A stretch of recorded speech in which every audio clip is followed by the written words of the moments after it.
¿Has observado que en las zonas cercanas al mar las temperaturas no suelen ser tan extremas como en las zonas del interior? Soy Sebastián Ortiz y el día de hoy vamos a ver lo que se conoce como la función reguladora del mar, aquella que hace que en las zonas cercanas a la costa las temperaturas no sean tan extremas como en el interior. Así que, adelante. Pero, antes quería contarte que el 90% de las personas que ven los videos de Física Clara no están suscritos al canal. Así que te invito a no ser parte de ese 90% y suscribirte al canal. Además te invito a darle like al video y activar la campanita para que recibas las notificaciones de cuando en Física Clara subamos un video que muy probablemente te va a gustar. Ahora sí, adelante.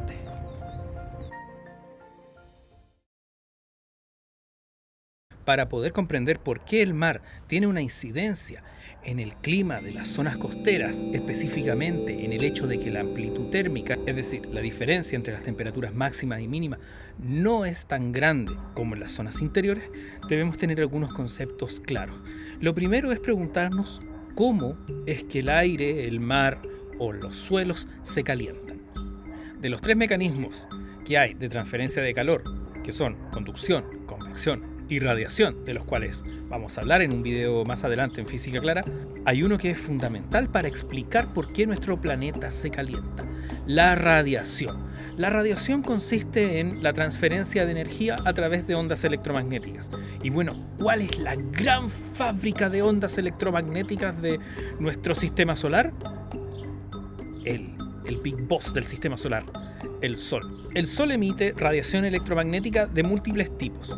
Pues bien, algunas de estas radiaciones interactúan con las moléculas, ya sea de agua, de los materiales, qué sé yo, cemento, tierra, lo que ustedes quieran, el aire, etcétera, etcétera.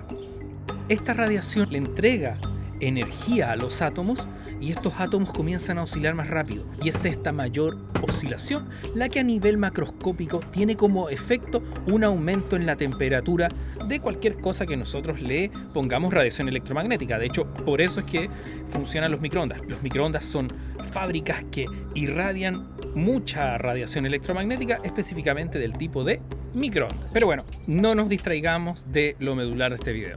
Una pregunta que resulta bastante interesante de hacernos para introducir el siguiente concepto es: si yo pongo la misma cantidad de radiación en objetos distintos, ¿el resultado va a ser el mismo? Es decir, ¿la variación de la temperatura producida por una misma cantidad de radiación será la misma en todos los objetos? La respuesta es no, y esto nos aproxima a un concepto fundamental: el concepto de calor específico. El calor específico es una propiedad de cada material, de cada sustancia que hay en el universo, en lo que ustedes quieran, y que nos indica la energía necesaria para poder variar en 1 grado la temperatura de 1 gramo de cualquier material. Puede ser agua, hierro, madera, el aire, etcétera, etcétera. Y aquí comienzan a aparecer las primeras diferencias. Si nosotros vemos en la tabla que va a aparecer ahora en la pantalla, vamos a notar que el calor específico del agua es muchísimo mayor que el calor específico del aire o básicamente de cualquier otro material. Esto ya nos da una señal de lo que va a ocurrir, porque en un día soleado la radiación va a llegar por igual a todas partes. Sin embargo, el efecto que esta radiación va a tener en 1 gramo de aire va a ser 4 veces mayor al de 1 gramo de agua. ¿Esto por qué? Como podemos ver en la tabla, el calor específico del agua es aproximadamente 4 veces mayor al calor específico del aire. En palabras simples, mientras mayor sea el calor específico que tenga una sustancia, mayor va a ser la energía necesaria para producir en él un cambio de temperatura. El calor específico del agua es tanto mayor que el calor específico del suelo, que el suelo se va a calentar mucho más rápido. ¿Por qué? Porque la misma energía va a producir una mayor variación de la temperatura en el suelo respecto al agua. Esto tiene como consecuencia que en algunas situaciones de mucho calor, el suelo, producto de su bajo calor específico, se caliente más que el aire. ¿Qué es lo que implica esto? Lo que va a implicar es que al encontrarse el suelo a una mayor temperatura que el aire, va a irradiar calor en dirección al aire. Es decir, el suelo absorbe calor, pero al haber una diferencia de temperatura con el aire, emite un poco de ese calor mediante la emisión de microondas. Es decir, el aire absorbe en este caso calor por 2 partes: por la radiación del sol y por la emisión de microondas del suelo. ¿Y por qué el suelo emite calor? Porque recordemos que si nosotros tenemos dos objetos a distintas temperaturas y los ponemos en contacto, al final del proceso de transferencia de calor, ambos objetos se van a encontrar a la misma temperatura. Pensemos, por ejemplo, cuando mezclamos agua helada con agua caliente. El resultado es agua, obviamente, a una temperatura intermedia.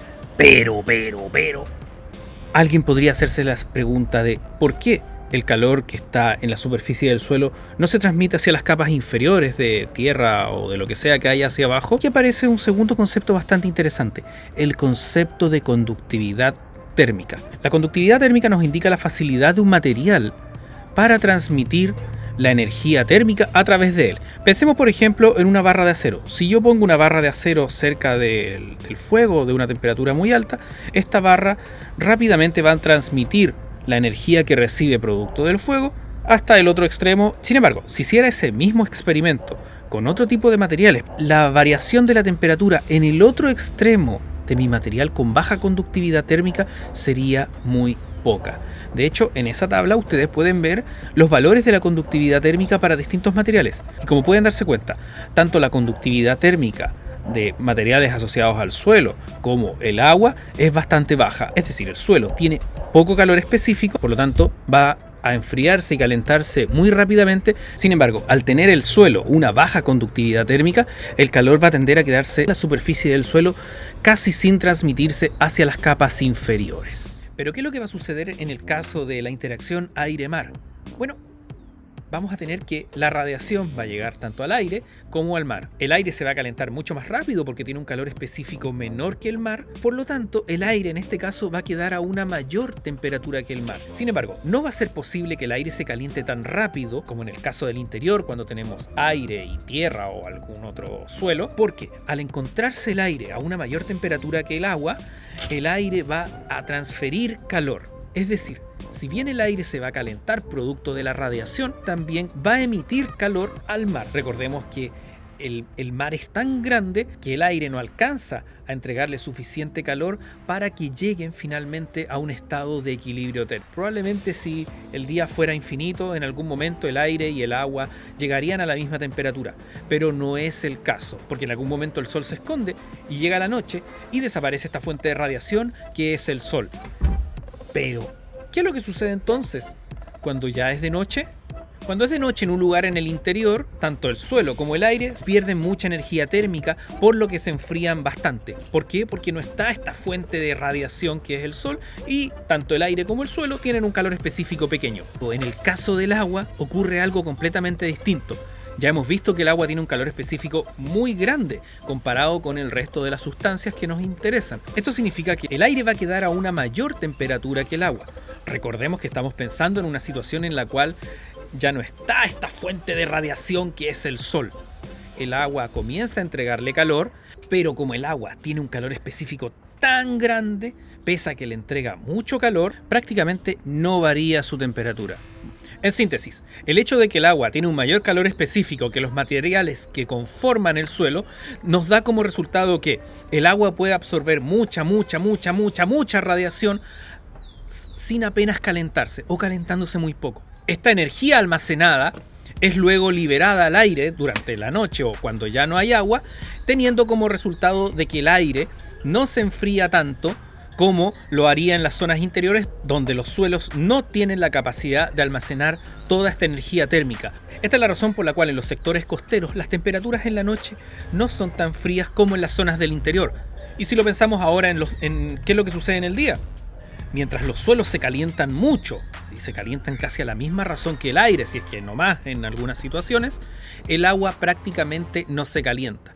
Esto produce que el aire, que en un comienzo tenderá a estar a una mayor temperatura, tienda a converger a la misma temperatura del agua. Es decir, una temperatura menor de la temperatura que el aire tendrá en las zonas interiores. Bueno, como sabemos, en toda la Tierra hay vientos, hay desplazamientos de masas de aire, etcétera, etcétera. En el caso de la costa, el aire más fresco va a tender a moderar la temperatura en las zonas cercanas a la costa. Pero, ¿qué es lo que va a suceder, por ejemplo, en las zonas interiores, en los valles interiores? La circulación de aire va a ser mucho menor, por lo que el aire que va a estar en un valle por poner un ejemplo, no va a interactuar o prácticamente no va a interactuar con el aire que va a estar o en otro valle o incluso en la misma costa. Por lo tanto, este aire se va a calentar y se va a enfriar a su propio ritmo, independiente de lo que esté sucediendo en el mar. Esta es la razón por la cual muchas ciudades que no tienen mar poseen altos niveles de contaminación. Pensemos, por ejemplo, en Santiago o en Ciudad de México, porque la polución que emiten todo el transporte, la industria, etcétera, etcétera, no tiene la oportunidad de desplazarse o de esparcirse en muchas direcciones, como sí sucede en ciudades de la costa, donde la polución que generan los autos, las industrias, etcétera, etcétera, producto de los vientos, se esparce en una zona mucho mayor, dando como resultado un aire en promedio mucho más limpio y con menos partículas contaminantes. Y bueno, esta ha sido una explicación simplificada de la física que hay detrás de la función reguladora de los mares. Y bueno, si te gustó este video, dale like, no te olvides suscribirte al canal y sobre todo activar la campanita para que recibas las notificaciones de los nuevos videos de Física Clara. Así que dicho esto, hasta la próxima.